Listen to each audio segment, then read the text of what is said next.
What's up, everyone? I'm Ethan. I'm here with my boy Garrett, What's going on? and welcome to Hive Sports, where we talk all things NFL and college football. Today, we're going to be going over what we think the first round of the 2026 Dynasty SuperFlex rookie draft should look like. This is just what we expect the first round to look like based on current values. It's basically a projection for you guys to use in trades and to really put faces and names to these pick values because, quite frankly, that'll lead you to making more informed decisions and better trades. So you'll be a lot better positioned than your league mates who haven't even heard of a lot of these guys. So you're getting an early leg up on your competition, early look at the 2026 class, but obviously a lot can change between now and then, right, E? Yeah, and one thing to note too is there's several guys on our list are transfers, right? And so you never know with a new school, new scheme, whether they're in the right fit for for their playability. And so there's some guys that might be big risers because of the new scheme and the new team they're on. There might be some guys that fall because maybe that transfer wasn't the right fit. So definitely excited to see how some of these guys play this upcoming season. But as of right now, I think this is a good list for the first round for our draft board. So let's go and kick us off, Garrett. Why don't you kick us off with the 101 spot? Expect it to be Jeremiyah Love on everyone's draft board. I mean, he's explosive, he's long, he's quick. He was the second most valuable, running back behind Ashton Genty last year. He's a clear tier of his own. And you know what? Some people could close that. You never know. A lot can happen in a season. But right now, Jeremiyah Love, 101, pretty clear decision, I think. And who do you expect to go at 102? Because that's where it really gets interesting, in my opinion. Yeah, I think with the Superflex, you got to look at some of the quarterbacks here. And I know a lot of analysts just love the upside of LaNorris Sellers. So I definitely predict him to be kind of that 102 favorite right now. He's a guy that I know is raw. I know his completion percentage wasn't as high as we would like to see. But hopefully just like as he gets better and better, he'll become more efficient. And it's hard to go against just like the natural athleticism that he has, right? So I mean, 6'5", 240. He just has that frame that can have a really successful NFL career. And just a little bit of improvement in coaching and his efficiency, I think he could be a guy that, puts up Cam Newton-like numbers in the NFL. Yeah, absolutely. And at 103, currently it's a bit of a toss-up, but we have Jordyn Tyson slotting in there at the moment. And he's the clear wide receiver one for us at the moment. I mean, huge year last year at Arizona State. It's a shame that we didn't get to see him down the stretch in the college football playoff, man. Like, that would have been a treat to watch him in Scottaboo in such big games. But we're going to get to see him and Levitt again next year, and I expect them to rekindle that connection. They have such good chemistry. So that's a guy I want to bet on his stock rising between now and next year. So he's a clear first round pick, clear top 5 guy at the moment. So that's who we got at 103. Who you got at 104? Yeah, I'm gonna go running back here. Nick Singleton out of Penn State. I think he's a guy that if he was getting majority of the workload like Jeremiyah Love is doing and what like Ashton Genty did last season, I think a lot of people would be arguing that he could be the running back one of this class. I mean, he's splitting the workload with Katron Allen, who's another solid running back at Penn State. But Nick Singleton has not only the explosiveness, but he just has the tangibles that to make a successful 3-down back of the NFL. I mean, he has the receiving upside, he has that big body, he's explosive, and I kind of like the fact that he's been working in as a committee, in college, because at the NFL, that's what we're seeing a lot of running backs do. So we know that he's been efficient with the ball in his hands. I think he averaged like over 6 yards a carry last season, and he's a guy that I think, if he gets a little bit more of the workload this next season, could really climb the draft board. So that's what I have at 104.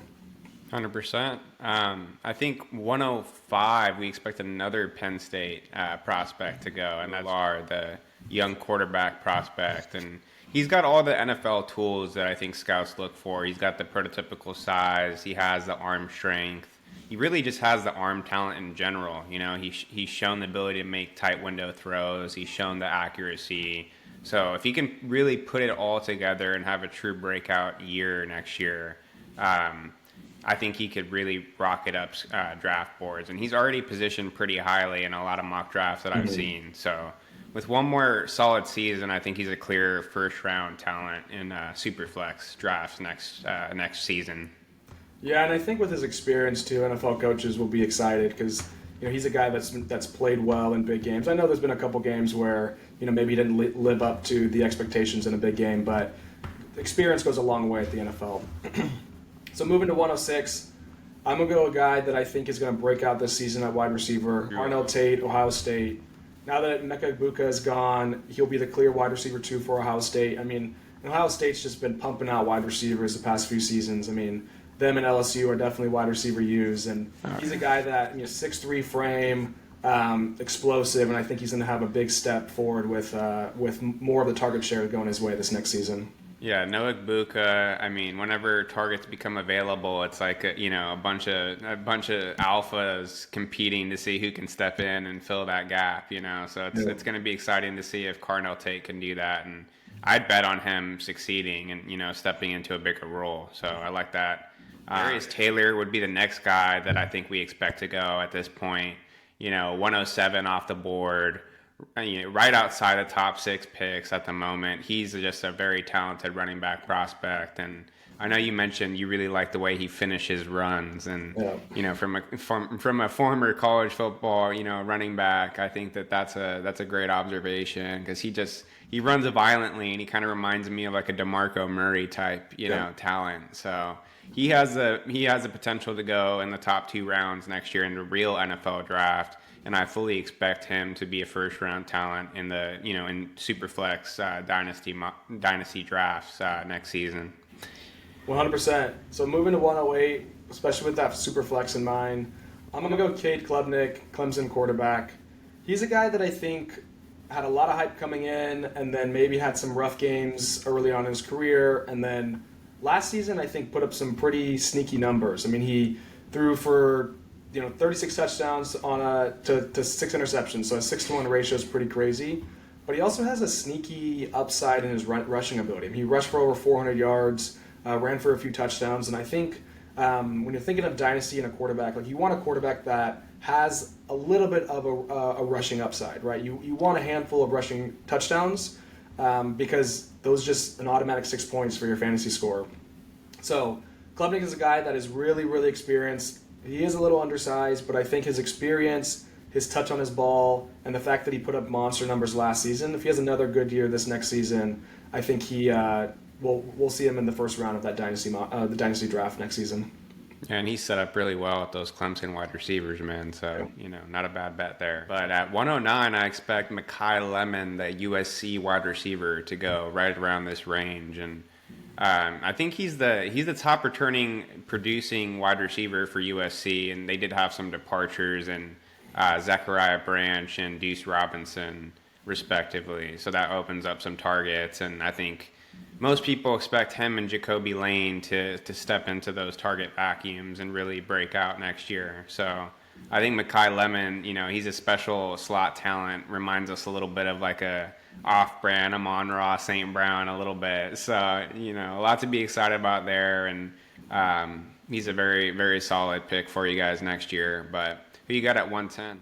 110 is going to be a guy that I think will be my pick for the biggest riser next season, and that's Jonah Coleman, running back out of Washington. He really has all the traits that I look for in a running back. He is impossible to tackle in space.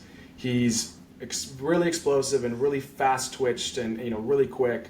But he also just, I know you mentioned Darius Taylor and just like finishing the runs, but Jonah Coleman just runs like a madman. He just runs mean and explosive, and he's like looking for contact.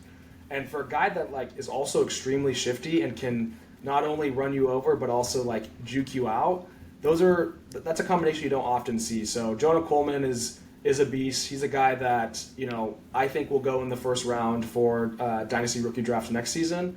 But I could also see him moving up the draft board and potentially being RB1, RB2 in this draft. So a guy to definitely watch this next season. I love it. Mr. Donut Cheeseburger himself, Yeah. you know, from his high school days. Just a big, stocky guy, but man, is he explosive. So excited. Yeah, and he has some sneaky receiving ability, and he's light on his feet, man. So you don't expect that from such a big guy, but you know, you broke it down very well, so I won't belabor it too much. You know, moving on to 111. I think we expect another quarterback to go in this range currently, and we expect Garrett Nussmeier to go, you know, right in this range at the, you know, end of the first round, and he has to come out next year because he's, you know, he doesn't have any more eligibility left, and he's getting up there in age. But that's the other thing about him is he's such a safe floor prospect because he has so much experience and he's played so many games of SEC football. So I think he's a guy who a lot of NFL scouts are pretty into at the moment. Yeah, and so rounding out our first round, the number 1 wide receiver at Clemson, Antonio Williams. He's a guy that put up solid numbers last season, almost 1,000 yards receiving, was Klubnik's number 1 target. He's a guy that, like, isn't the biggest body, but he can play all over the field. I mean, you don't often see guys that can thrive in the slot, can thrive at the outside receiver. So he's a guy that in big games really helped Clemson, and he's a guy that I think will eclipse that 1,000 yards receiving this next season. And the fact that he has Klubnik throwing the ball too, like I think he's set up for success this next season as Clemson is, you know, trending upwards in the 2025 season. Yeah, it's really hard to not see him being a top 2 round NFL draft pick next year if he stays healthy, right? I mean, 100%. He just has everything going for him, and he has the returning quarterback, returning system. So that's a pretty good bet, I think, to go in the late first, early second range next year in dynasty drafts. 100%. So that's what we think the first round of the 2026 Dynasty SuperFlex rookie draft should look like and will look like. Obviously, it's subject to change, and we're excited to see what the 2025 season looks like, and then we can make those adjustments and give you more details in the future. But hopefully this allows you to put a name or a name and a face to your potential draft picks in the future that you can use to trade in the future. Yeah, and a balanced opening round with 4 quarterbacks, 4 running backs, and 4 wide receivers across the first 12 picks. That kind of spread should give dynasty managers confidence no matter where they're drafting or what their positional needs are heading into next year's draft. Coming up next, we'll break down rounds 2 and 3, highlighting sleepers, value plays, and future risers you'll want to keep on your radar. If you enjoyed this breakdown, make sure to subscribe, drop a like, and share it with your friends. We'd love to hear your thoughts in the comments.